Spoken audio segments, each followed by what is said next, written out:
अघोराचार्य बाबा कीनाराम अघोर शोध एवं सेवा संस्थान बाबा कीनाराम स्थल क्रेंगकुंड वाराणसी की प्रस्तुति। चैत्र नवरात्र की अष्टमी तिथि के अवसर पर श्रद्धालुजनों हेतु वंदनीय अघोरेश्वर बाबा भगवान राम जी का संबोधन 5:45 बजे के करीब से ही प्रारंभ होने जा रहा है। ऐसे तो वातावरण में आप देख ही रहे हैं कितना पर्यावरण हुआ, जिसके चलते एक दूसरे के कोई सुनने को तैयार भी नहीं। आए हम लोग शांति पाठ कर लें, जिससे हमारी इर्द गिर्द की वातावरण में शांति तो रहे और जहां हम लोग रहे वहां शांति रहे और हृदय मन मस्तिष्क में भी शांति हो। इन्हीं सब अच्छे विचारों की कामनाएं अपने स्वात्मा राम की, अपनी स्वात्मा राम कल्प वृक्ष के नीचे बैठकर हम लोग अपने आप में उस तृप्ति को प्राप्त करें, जिससे अपनी हर तरह की जो तनाव है उससे मुक्ति मिल सके। पहले नारा लगा ले, हर हर नमः पार्वती पति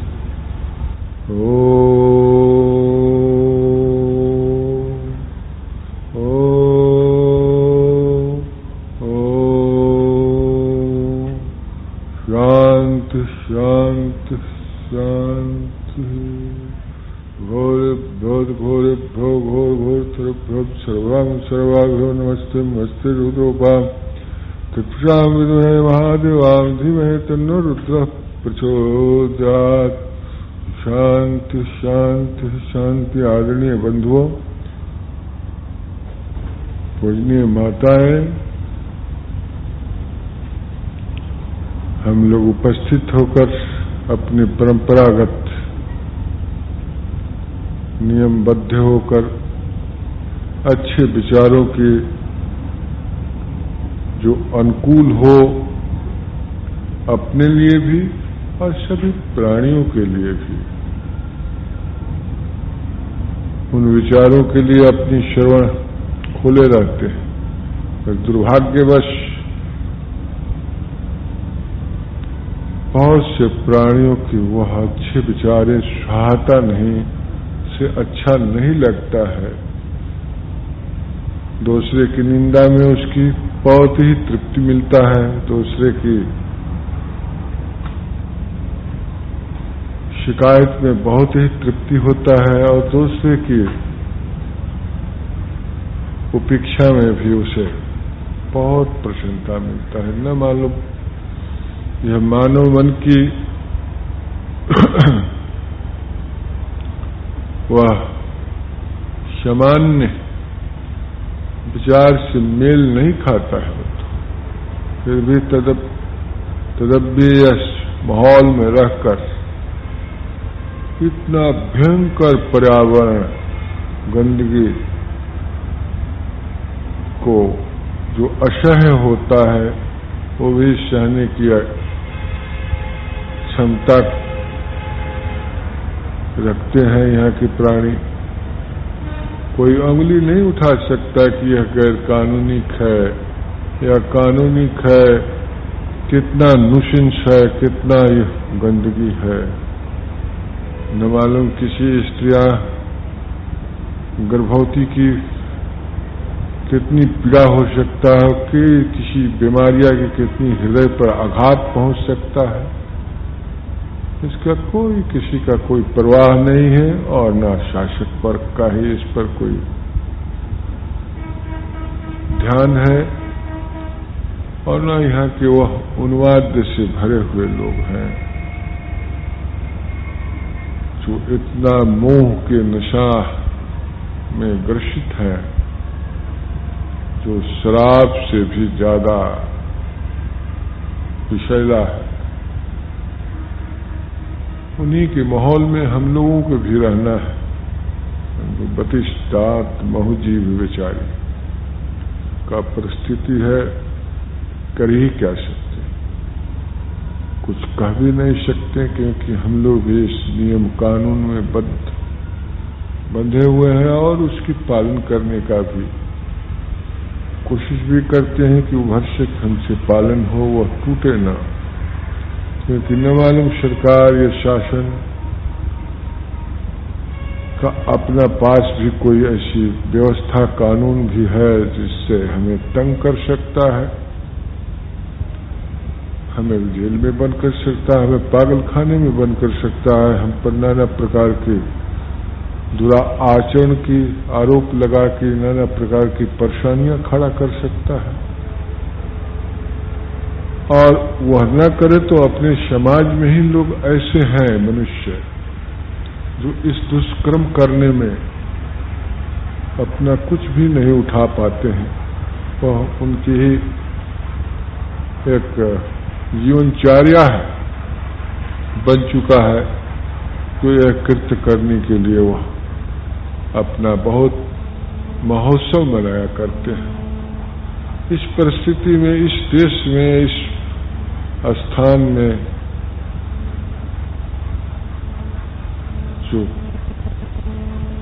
पवित्र, दुनिया की सबसे पवित्र नगर काशी, प्राचीन और पुराना और सांस्कृतिक नगर में हम लोग रहकर भी वंचित नहीं है, ये हम लोग भी जानते हैं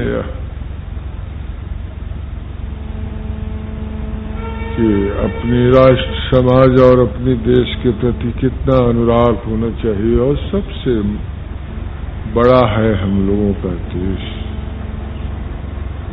चाहे वो कितना हो, बड़ा हो, उससे भी बढ़कर बड़ा है। उसका आदर करना, सम्मान करना, ये हम लोग भी जानते हैं।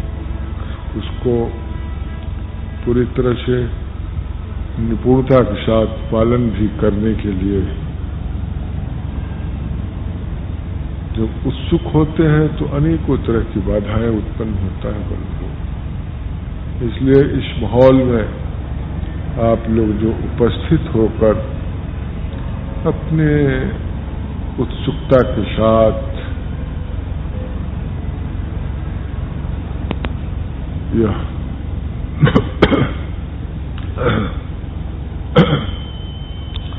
जो अपनी प्रेम प्रदर्शन कर रहे हैं, उस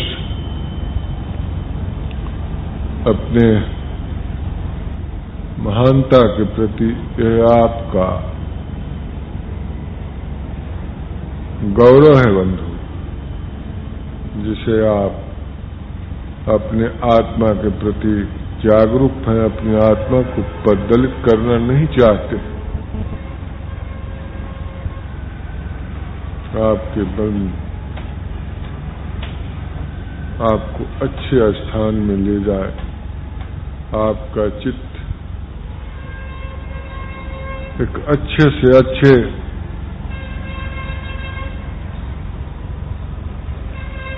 पवित्र भावनाओं के साथ उदय हो, और जिसकी प्रकाश में आप अपने को भी जाने और दूसरों को भी जाने, और समस्त प्राणियों को भी जाने। ऐसा यदि आप में विचार का उदय होता हो तो समझिएगा कि हम बहुत ही उस नारायण की सन्निकट हैं, जो कोई और नहीं, यही नर नारायण के तुल्य हो जाता है। और जब आप में ऐसे विचारों का आगमन होता है, ऐसे भावनाओं की आगमन होता है, उस वक्त भी आप वही दर्शनीय मूर्ति हैं जिसे हम नारायण कहकर संबोधित करते हैं बंधु। आप देखे होंगे किसी साधु सन्यासियों, महापुरुषों, महात्माओं के सामने आप दंडवत या प्रणाम कहकर थोड़ा भी झुकते हैं तो वह आपको नारायण कहकर संबोधित करता है। आप वो महान है, नारायण है, क्योंकि यह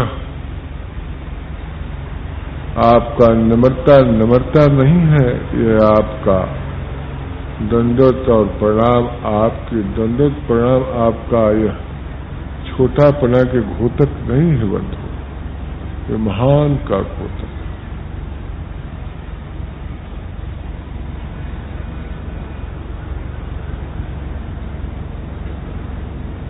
आप आंक नहीं सकते उस वक्त की मैं कितना इस नम्रता को, इस झुकाव को एवज में कितनी बड़ी ऊंचाई को प्राप्त करता, कितना बड़ा ऊंचाई को प्राप्त करता हूं, इसे आप आंक नहीं सकते। जो इसे आंकता है, जानता है, उसका स्वार्थ, उसका सुभाषित, उसका सुगंध इर्द गिर्द में फैलता रहता है और वही सुगंधित चारे तरफ फैलता है। लोग उसे नम्र कहकर, सज्जन कहकर, अच्छे व्यक्ति कहकर, अच्छे गुण वाले कहकर और साधु कहकर संबोधित करते हैं। उस चीज को आप तत्काल कोई चीज देकर छीनना चाहे, लेना चाहे तो वह नहीं मिलता। उसके लिए आपको करता ही रहना होगा। न मालूम उसके एवज में और भी कुछ मिल सकता है आपको। अब शब्द भी मिल सकता है, बहुत से विकृत वचने भी मिल सकते हैं, बहुत से ऐसे ऐसे लोगों की भावनाएं भी, और जिनकी कोई दृष्टि है,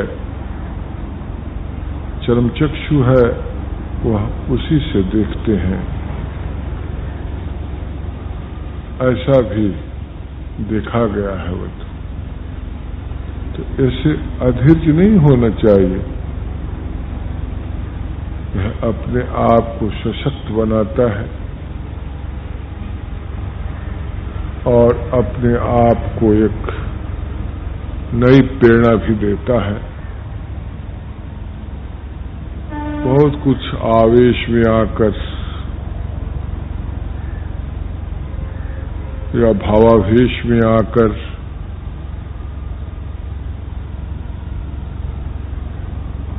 गलत सही से बचना चाहिए बंधु। न मालूम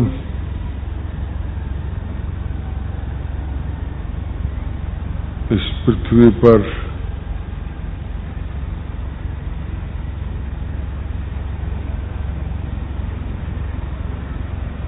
अच्छे से अच्छे भी मनुष्य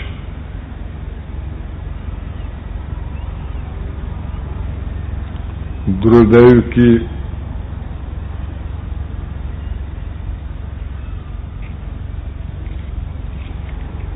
उसे उपेक्षा तो नहीं कहेंगे।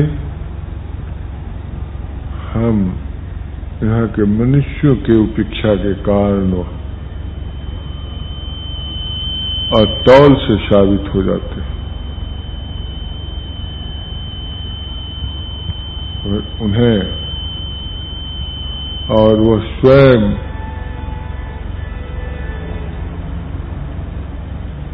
को कोई तौल नहीं सकता और तौले नहीं जा सकते। वो अपना आप में अतौल ही पसंद करते हैं। जिसे कोई किसी के मापदंड से तौले ना जा सकते।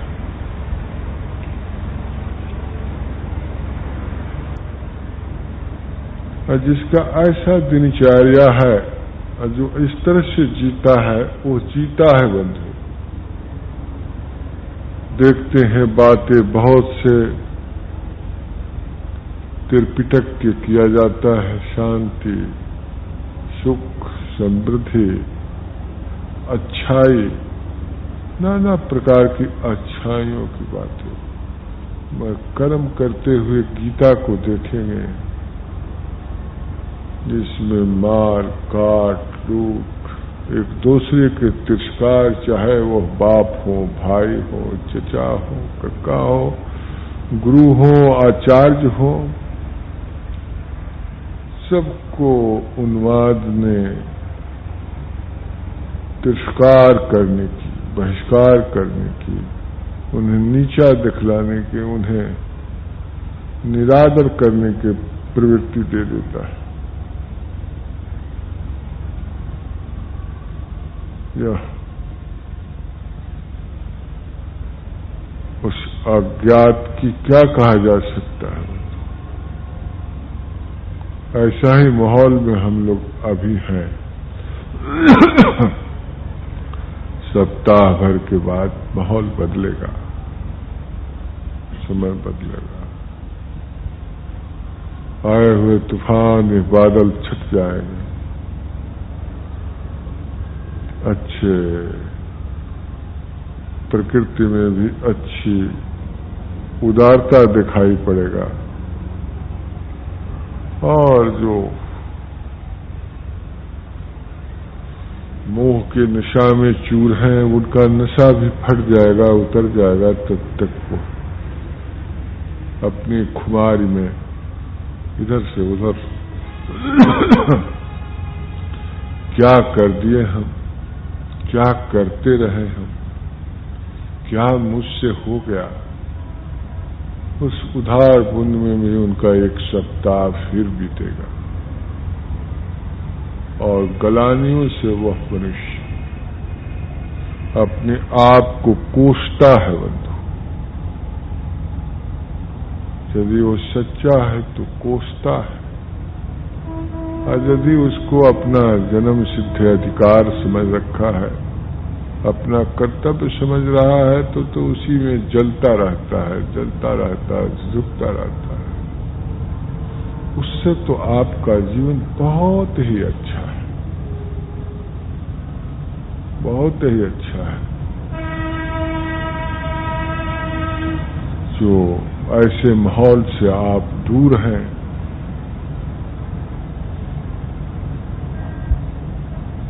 रह नहीं सकते आप।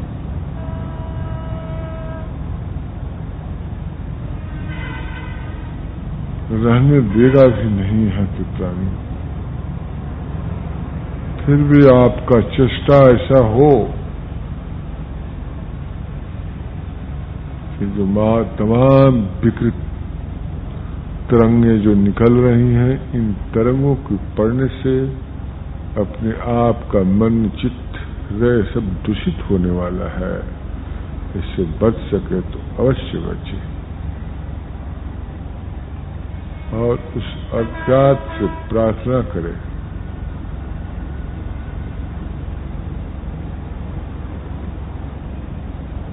कि हमारा जो अपना आप है वो हमें मिले,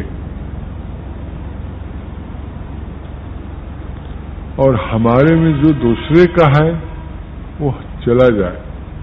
उसे हम तिरस्कार करते हैं, हमें कोई आवश्यकता नहीं। और दूसरा जो है उसके भी रहने के यह स्थान नहीं है। यह स्थान तो अपने आप का ही लिए है। यहाँ तो पूजा अपने आप का होता है, यहाँ तो ध्यान और धारणा अपने आप में होता है, न कि किसी और की प्रशंसा में, और का तिरस्कार में, या औरों की गुणगान में नहीं बीतना चाहता है। मामूली से एक कहावत है, राजा प्रसन्नम तो गजभूमि दानम, त्रिया प्रसन्नम तो मलमूत्र दानम, वणिया प्रसन्नम तो कौड़ी छेदाम। राजा प्रसन्न होता है तो हाथी, घोड़े, पृथ्वी बहुत कुछ दान देता है। स्त्रियां प्रसन्न होती हैं तो ही मलमूत्र देती हैं, का द्वार खोल देती हैं। बढ़िया कोई प्रसन्न हुआ तो 1 रुपया आपको चंदा फंदा या ऐसे कोई दान खाते में। तो कोई संत आपसे प्रसन्न होता है तो उसकी अनाप शनाप शब्द जो है आपको लगेगा। यदि वो आपसे मीठा बोलता है तो आप सोच सकिएगा कि आपको वह उस मिठास में गौरव नहीं देना चाहता, वही मिठास दे के आपको प्रसाद दे के बहका देना चाहता है। जो उसकी आत्मीयता है, जिसमें उसने कठोर होकर कभी आपको डांट देता है, फटकार देता है, कुछ कह देता है, उसको आप जो अपमानित शब्द सुनकर अपने को कोसते हैं या ऐसा सोच लेते हैं, यह आप ये अपने आप के साथ विश्वासघात करते हैं। उस अच्छे महापुरुष जब भी आपको या अच्छे शिक्षक या अच्छे मास्टर या अच्छे गुरु आपका और नम्रता से आपके साथ नहीं व्यवहार करेगा, क्योंकि आपको कुछ देना चाहता है वह क्या देना चाहता है? जो आपका है, जो आप में है, जिसे आप भूल गए हैं, वो आप अपना ले जाए, वह देना चाहता है। इसलिए आपसे कभी वह भौं टेढ़ करके बोलता है, रुख खराब करके बोलता है, तो समझिएगा कि कुछ मुझे देगा, मेरा मास्टर कुछ देगा, नई चीज देगा, मेरा गुरु कुछ देगा, मेरा आचार्य कुछ देगा। यदि वो आपसे मीठी शब्दों में बोलता है तो समझिएगा कि हमको फुसला रहा है, हमें कुछ देना नहीं चाहता।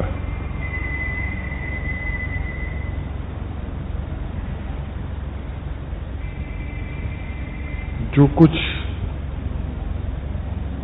सड़े गले विचार हमारे पास है, सड़े गले हमारे में जो बहुत से प्रवृत्तियां हैं, उसे हटाना नहीं चाहता है, सोचता है कि सड़ो गलो इसी में भरे रहो। यदि वह कुछ कठोर कह करके कहता है, समझिएगा कुछ देना देगा यह। उसे पकड़ने का जब आप कोशिश करिएगा, आप बहुत लाभान्वित होइएगा, वो आपको सुख देगा। आप खुद ही आपके स्वभाव से यह बातें हो जाता है। देखे होंगे आप अपने बच्चों के प्रति, जिन बच्चों के आप कुछ समझाना चाहते हैं, कुछ देना चाहते हैं, कुछ उसकी कसौटी पर कसना चाहते हैं, तो उससे कठोर व्यवहार करते हैं, कठोर शब्दों में उदंड मत हो, बहुत से ऐसे बचने। हालांकि उसकी प्रेतक है, आप विश्वमन नहीं कर रहे हैं आप उसके लिए, क्योंकि उसे बार बार आप जो आपका मन का भीतर की जो झगड़ा है उसके सामने नहीं आप सब सुनाते। आपका अंदर के झगड़ा या अपनी बाहर की झगड़े, अपनी पत्नी या अपने परिवार या परिजनों की जो झगड़ा आपके बीच है, वो चाहते हैं कि मेरे बच्चे मेरे इन झगड़ों की न सुने, इस बातों को न सुने।